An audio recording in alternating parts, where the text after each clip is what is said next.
So now that the Republican version of healthcare has failed, of course they can't take responsibility. What are they going to do? They're going to blame the Democrats. Now, wait a minute.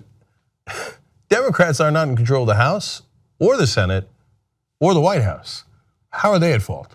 Well, let's find out. First, Donald Trump tweets, "We were let down by all the Democrats and a few Republicans.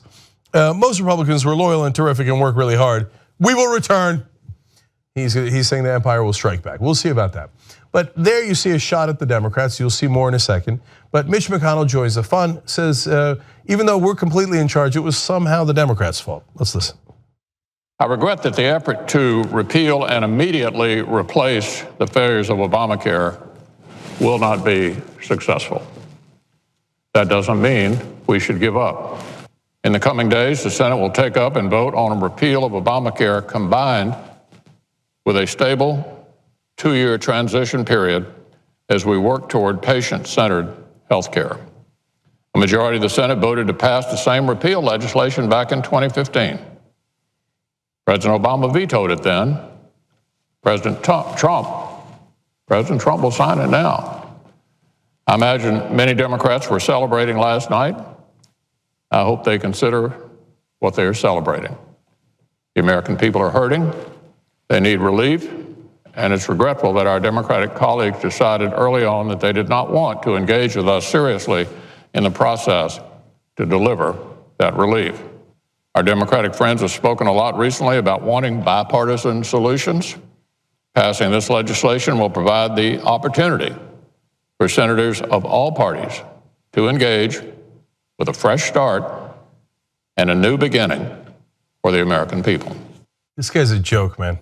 So let me begin to shred this talking point. First of all, he says, well, our friends wanted a bipartisan solution, so vote for this bill. But this bill isn't a bipartisan solution.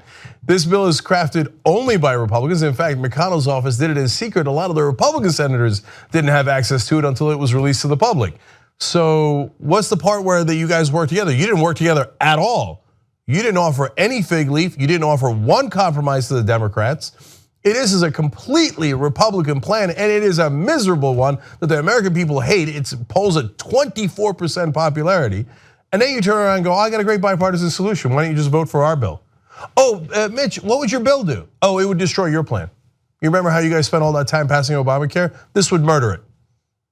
Wow, what a bipartisan offer. Really appreciate it, Mitch. Thanks a lot, Mitch. But we're not done. I'm going to shred it more in a second. But first, let's watch Donald Trump do the same thing. But if you really think about it, you look at it, and we have 52 people. We had no Democrat support, which is really, something that should be said. We should have had Democrats voting. This is a great plan for a lot of people. We had no Democrat support. So the way I look at it is, in 18, we're going to have to get some more people elected. We have to go out and we have to get more people elected that are Republican. We want.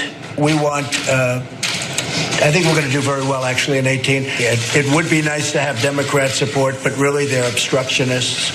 They have no ideas. They have no thought process. All they want to do is obstruct government and obstruct, period.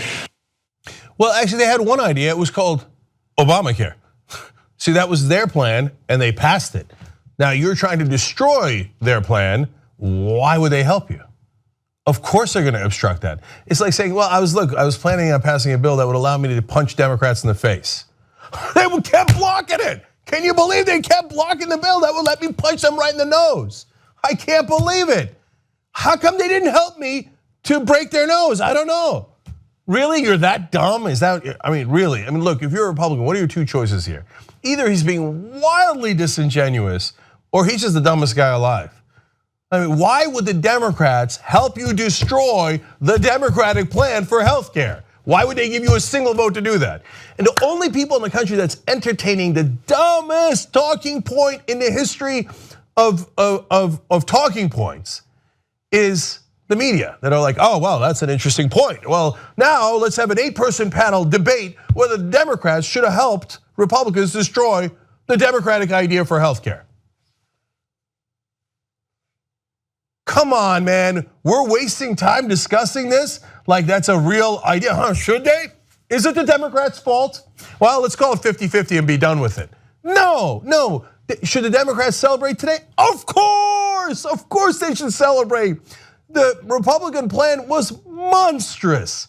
It would have kicked at least 22 million people off of health care.